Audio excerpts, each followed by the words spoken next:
Hello friends.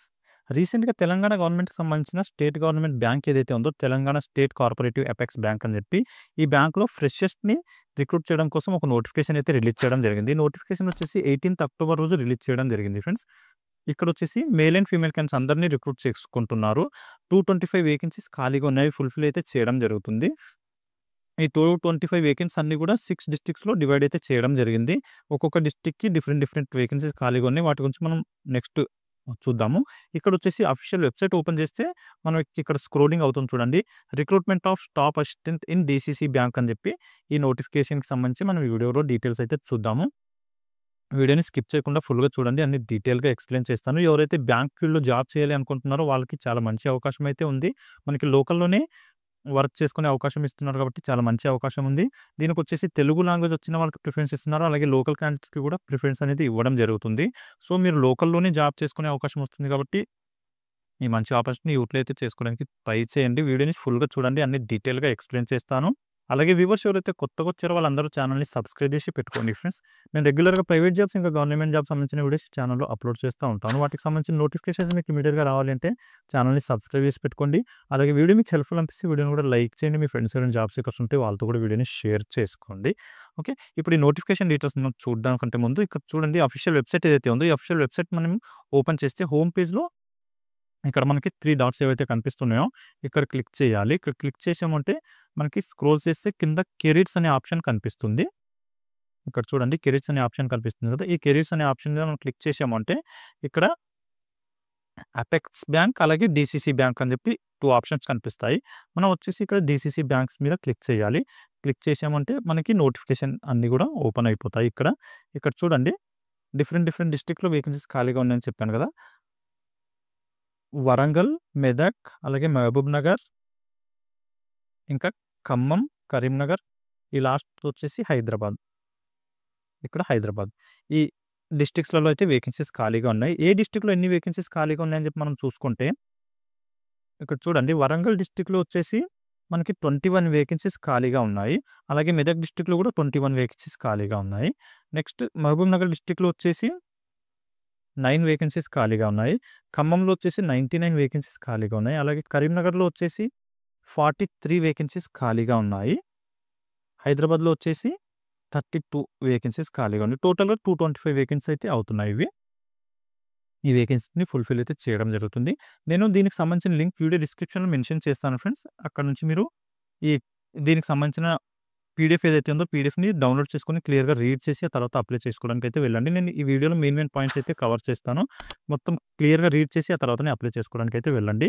ఈ official website లో open చేసిన తర్వాత ఇక్కడే కనిపిస్తుంది కదా! క్లిక్ హియర్ టు అప్లై అని చెప్పి ఇ ఇక్కడ క్లిక్ హియర్ మీద ఎంటర్ చేశారంటే క్లిక్ చేశారంటే మీకు అప్లై చేసుకోవడానికి కూడా ఒక పేజ్ ఓపెన్ అయిపోతుంది. అక్కడి నుంచి మీకు అప్లై ప్రాసెస్ స్టార్ట్ చేసుకోవచ్చు. ఫస్ట్ రిజిస్ట్రేషన్ చేసుకోవాలి. రిజిస్ట్రేషన్ చేసుకున్న తర్వాత లాగిన్ అయ్యి ఆ తర్వాత అప్లై అయితే చేసుకోవాల్సి ఉంటుంది. ఓకే. ఇప్పుడు మనం ఏదో ఒక డిస్ట్రిక్ట్‌కి సంబంధించిన నోటిఫికేషన్ డీటెయిల్స్ అయితే చూద్దాం ఫ్రెండ్స్. ఎందుకంటే డిఫరెంట్ డిస్ట్రిక్ట్స్ ఉన్నాయి. కాకపోతే అన్ని డిస్ట్రిక్ట్‌కి కూడా సేమ్ రూల్స్ అండ్ రెగ్యులేషన్సే అప్లై అవుతాయి. ఏవైతే మనకు డీటెయిల్స్ ఉన్నాయో అవన్నీ కూడా సేమ్ అన్ని డిస్ట్రిక్ట్స్‌కి సేమ్ ఉన్నాయి. జస్ట్ డిఫరెంట్ ఏముంది అంటే నంబర్ ఆఫ్ వేకెన్సీ ఏవైతే ఉన్నాయో అవి మాత్రమే డిఫరెన్స్ ఉంది. మిగతా అన్ని కూడా అన్ని డిస్ట్రిక్ట్స్‌కి సేమ్ ఉన్నాయి కాబట్టి ఏదో ఒక డిస్ట్రిక్ట్‌కి సంబంధించిన నోటిఫికేషన్ డీటెయిల్స్ అయితే చూద్దాము. అన్ని డిస్ట్రిక్ట్‌వి అక్కడే కవర్ అయిపోతాయి మనకి. ఓకే. ఇప్పుడు మనకు మెదక్‌కి సంబంధించిన నోటిఫికేషన్ డీటెయిల్స్ ఏవైతే ఉన్నాయో అవి ఆ డీటెయిల్స్ అయితే చూద్దాము. ఇక్కడ ఏదైతే పీడీఎఫ్‌కి సంబంధించిన ఆప్షన్ కనిపిస్తుందో క్లిక్ హియర్ అని చెప్పి దీని మీద క్లిక్ చేసామంటే మనం దీనికి సంబంధించిన నోటిఫికేషన్ ఓపెన్ అయిపోతుంది. అక్కడ మనం చూద్దాము.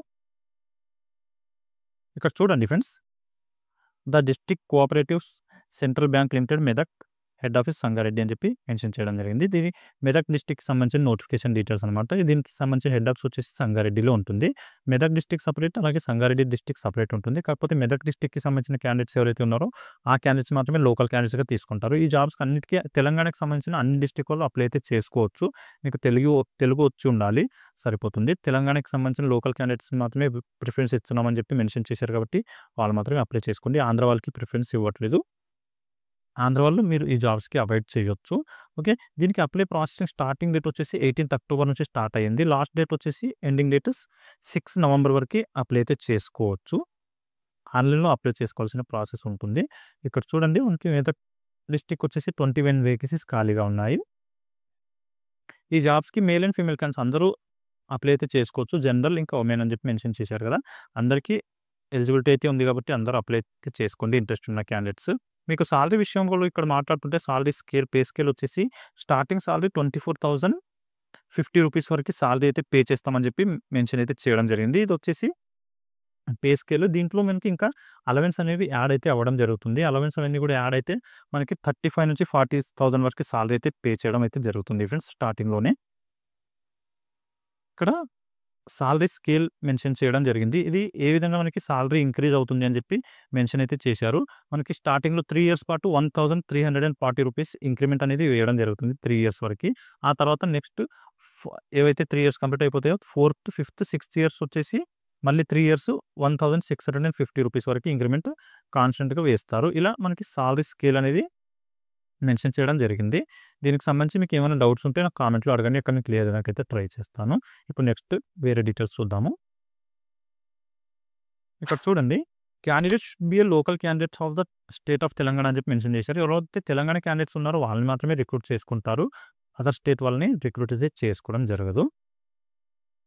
ఈ జాబ్స్‌కి ఏజ్ గురించి మనం మాట్లాడుకుంటే మినిమమ్ ఏజ్ వచ్చేసి 18 ఇయర్స్ ఉంది ఫ్రెండ్స్. మినిమమ్ 18 అలాగే మాక్సిమం వచ్చేసి 30 ఇయర్స్ వరకి మీరు అప్లై అయితే చేసుకోవచ్చు. ఇది స్టేట్ గవర్నమెంట్‌కి సంబంధించిన జాబ్ కాబట్టి దీనికి ఏజ్ రిలాక్సేషన్ కూడా అప్లై అయితే అవుతుంది. ఎవరైతే ఎస్సీ, ఎస్టీ అలాగే బీసీ ఇంకా ఎకనామికల్లీ వీకర్ సెక్షన్ క్యాండిడేట్స్ ఎవరైతే ఉన్నారో వాళ్ళకొచ్చేసి 5 ఇయర్స్ పాటు ఏజ్ రిలాక్సేషన్ ఇవ్వడం జరిగింది. ఫిజికల్లీ ఛాలెంజ్డ్ క్యాండిడేట్స్‌కి వచ్చేసి 10 ఇయర్స్ ఏజ్ రిలాక్సేషన్ ఇవ్వడం జరిగింది. అలాగే ఎవరైతే SC, ST, BC, EWS candidates ఎవరైతే ఉన్నారో వాళ్ళలో ఫిజికల్లీ ఛాలెంజ్డ్ క్యాండిడేట్స్ ఉంటే వాళ్ళకి 15 ఇయర్స్ పాటు ఏజ్ రిలాక్సేషన్ అనేది ఇవ్వడం అయితే జరిగింది. కాబట్టి 45 ఇయర్స్ వరకు మీరు అప్లై అయితే చేసుకోవచ్చు. ఎస్సీ, ఎస్టీ క్యాండిడేట్స్ వచ్చేసి 35 ఇయర్స్ వరకు అప్లై అయితే చేసుకోవచ్చు. ఓకే. ఇది వచ్చేసి ఏజ్ రిలాక్సేషన్‌కి సంబంధించిన డీటెయిల్స్. ఇంకేమైనా డౌట్స్ ఉంటే దీంట్లో కూడా నాకు కామెంట్‌లో అడగండి. అక్కడ నేను క్లియర్ చేయడానికి అయితే ట్రై చేస్తాను. వీటికి ఎడ్యుకేషన్ క్వాలిఫికేషన్ వచ్చేసి ఎవరైతే డిగ్రీ కంప్లీట్ చేసి ఉన్న క్యాండిడేట్స్ ఉన్నారో వాళ్ళకి రిక్రూట్ అయితే చేసుకోవడం జరుగుతుంది ఫ్రెండ్స్. అలాగే తెలుగు లాంగ్వేజ్‌లో ప్రొఫిషియన్సీ ఉండాలి అని చెప్పి మీకు కూడా మెన్షన్ చేశారు. తెలుగు మాట్లాడడం, రాయడం కూడా మీకు రావాలి. మీరు 10థ్ వరకు ఏదైతే స్టడీ చేశారో 10థ్ వరకు స్టడీలో మీకు ఖచ్చితంగా తెలుగు లాంగ్వేజ్ కూడా మెన్షన్ అయితే అయ్యి ఉండాలి అని చెప్పి చెప్పడం అయితే జరిగింది. సో, అది కూడా చూసుకోండి. మీకు ఒక సబ్జెక్ట్ అయితే తెలుగు సబ్జెక్ట్ ఉండాలి అని చెప్పి మెన్షన్ చేశారు.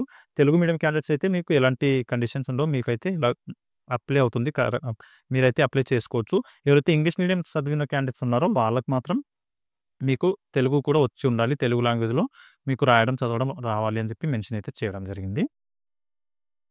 ఈ జాబ్‌కి అప్లై చేసుకోవాలనుకుంటే అప్లికేషన్ ఫీజ్ కూడా ఉంది ఫ్రెండ్స్. ఎవరైతే ఎస్సీ, ఎస్టీ అలాగే పీసీ, ఈఎక్స్ఎస్ఎం క్యాండిడేట్స్ ఉన్నారో వాళ్ళకొచ్చేసి రూ. 500 అప్లికేషన్ ఫీజ్ ఉంది. రిమైనింగ్ క్యాండిడేట్స్ ఎవరైతే జనరల్, బీసీ, ఈడబ్ల్యూఎస్ క్యాండిడేట్స్ ఉన్నారో వాళ్ళకొచ్చేసి రూ. 1,000 వరకి అప్లికేషన్ ఫీజ్ అయితే ఉంటుంది. ఈ అప్లికేషన్ ఫీజ్ పే చేసి అప్లై అయితే చేసుకోవాల్సి ఉంటుంది మీరు ఆన్‌లైన్‌లో. సెలక్షన్ ప్రాసెస్ వచ్చేసి మనకి ఒక ఎగ్జామ్ అయితే కండక్ట్ చేస్తారు ఫ్రెండ్స్. ఆ ఎగ్జామ్‌లో మీరు పాస్ అయ్యారంటే మీకు జాబ్ అనేది పక్కా అయిపోతుంది. తర్వాత ఇంటర్వ్యూ గాని ఏమి కండక్ట్ చేయట్లేదు. ఒక ఎగ్జామ్ మాత్రమే కండక్ట్ చేస్తున్నారు.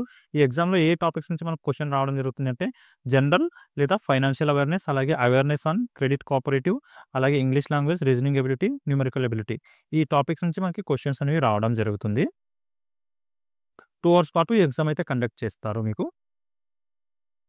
వీటికి నెగెటివ్ మార్క్స్ కూడా ఉన్నాయి ఫ్రెండ్స్. 4 మీరు రాంగ్ ఆన్సర్ చేశారంటే 1 మార్క్ మైనస్ అయితే అయిపోతుంది. అది చూసుకొని మీరు జాగ్రత్తగా ఎగ్జామ్ అయితే రాయాల్సి ఉంటుంది. ఎగ్జామ్ సెంటర్స్ వచ్చేసి మనకి లోకల్‌లోనే మనకి ఏ డిస్ట్రిక్ట్‌లో అయితే మనం అప్లై చేసుకుంటామో ఆ డిస్ట్రిక్ట్‌లోనే మనకి ఎగ్జామ్ సెంటర్స్ అనేవి ఇవ్వడం జరుగుతుంది. అప్లై చేసుకోవాల్సిన ప్రాసెస్ వచ్చేసి ఇక్కడ మొత్తం డీటెయిల్‌గా మెన్షన్ చేశారు. ఒకసారి మీరు క్లియర్‌గా రీడ్ చేసి ఆ తర్వాత అప్లై చేసుకోవడానికైతే వెళ్ళండి. అప్లై చేసుకోవడం కంటే ముందు ఏ డాక్యుమెంట్స్ స్కాన్ చేసి పెట్టుకోవాలి అని చెప్పి కూడా ఇక్కడ మెన్షన్ చేశారు. ఇక్కడ వచ్చేసి ఫోటోగ్రాఫ్స్ స్కాన్ చేసుకోవాలి. అలాగే సిగ్నేచర్, అలాగే లెఫ్ట్ థంబ్, ఇంకా ఇక్కడ ఏదైతే ఒక ప్యారా ఇచ్చారో ఈ ప్యారా మనం వైట్ పేపర్ మీద మన హ్యాండ్ రైటింగ్‌తో రాయాల్సి ఉంటుంది. ఈ ప్యారా రాసి ఇది కూడా స్కాన్ చేసి అప్లోడ్ అయితే చేయాల్సి ఉంటుంది. ఓకే. అప్లై చేసుకోవడానికి వచ్చేసి ఇలా ప్రాసెస్ ఉంది. దీన్ని ఒకసారి క్లియర్‌గా రీడ్ చేయండి. ఏమైనా డౌట్స్ ఉంటే నాకు కామెంట్‌లో అడగండి. అక్కడ నేను క్లియర్ చేయడానికైతే ట్రై చేస్తాను. ఎవరైతే క్యాండిడేట్స్ ఎగ్జామ్‌లో క్వాలిఫై అవుతారో వాళ్ళకొచ్చేసి నెక్స్ట్ డాక్యుమెంటేషన్ వెరిఫికేషన్ ఉంటుంది ఫ్రెండ్స్. అన్ని ఒరిజినల్ సర్టిఫికేట్స్ కూడా మీకు వెరిఫై చేస్తారు. వెరిఫై చేసిన తర్వాత మీకు అపాయింట్మెంట్ లెటర్ అనేది ఇష్యూ చేయడం జరుగుతుంది. ఓకే. ఇది ఈ బ్యాంక్‌కి సంబంధించిన జాబ్ నోటిఫికేషన్ డీటెయిల్స్ ఇంకా మీకు దీంట్లో ఎలాంటి డౌట్స్ ఉన్నా కూడా నాకు కామెంట్‌లో అయితే అడగండి. అక్కడ నేను క్లియర్ చేయడానికి ట్రై చేస్తాను. అలాగే వ్యూవర్స్ ఎవరైతే కొత్తగా వచ్చారో వాళ్ళందరూ ఛానెల్‌ని సబ్స్క్రైబ్ చేసి పెట్టుకోండి. ఫ్రెండ్స్ నేను రెగ్యులర్‌గా ప్రైవేట్ జాబ్స్ ఇంకా గవర్నమెంట్ జాబ్స్ సంబంధించిన వీడియోస్ ఛానెల్‌లో అప్లోడ్ చేస్తూ ఉంటాను. వాటికి సంబంధించిన నోటిఫికేషన్స్ మీకు ఇమ్మీడియేట్‌గా రావాలంటే ఛానెల్‌ని సబ్స్క్రైబ్ చేసి పెట్టుకోండి. అలాగే వీడియో మీకు హెల్ప్‌ఫుల్ అనిపిస్తే వీడియోని కూడా లైక్ చేయండి. మీ ఫ్రెండ్స్ ఎవరైనా జాబ్ సీకర్స్ ఉంటే వాళ్ళతో కూడా వీడియోని షేర్ చేసుకోండి. ఈ జాబ్స్‌కి అప్లై చేసుకుంటున్నప్పుడు మీకేమైనా డౌట్స్ ఉన్నా, లేదంటే ఏదైనా ప్రాబ్లమ్ వచ్చినా కూడా టెక్నికల్ ఇష్యూస్ ఇక్కడ ఒక కాంటాక్ట్ నంబర్ ప్రొవైడ్ చేయడం జరిగింది. 0402468559 అలాగే 0402468553 అని చెప్పి 2 కాంటాక్ట్ నంబర్స్ ఉన్నాయి. ఈ నంబర్స్‌కి మీరు కాల్ చేసి ఎలాంటి డౌట్స్ ఉన్నా క్లియర్ అయితే చేసుకోవచ్చు. ఇవి వచ్చేసి వర్కింగ్ అవర్స్‌లో మాత్రమే కాల్ చేయాలి ఫ్రెండ్స్. మార్నింగ్ 10:00 నుంచి ఈవినింగ్ 5:00 మధ్యలో మీరు కాల్ చేశారంటే వాళ్ళు మీకు కాల్ రిసీవ్ చేసుకొని ఏమైనా ప్రాబ్లమ్ ఉంటే రిసాల్వ్ అయితే చేయడం జరుగుతుంది. ఓకే. ఇది దీనికి సంబంధించిన డీటెయిల్స్. మళ్ళీ నెక్స్ట్ వీడియోలో కలుసుకుందాం. Thank you.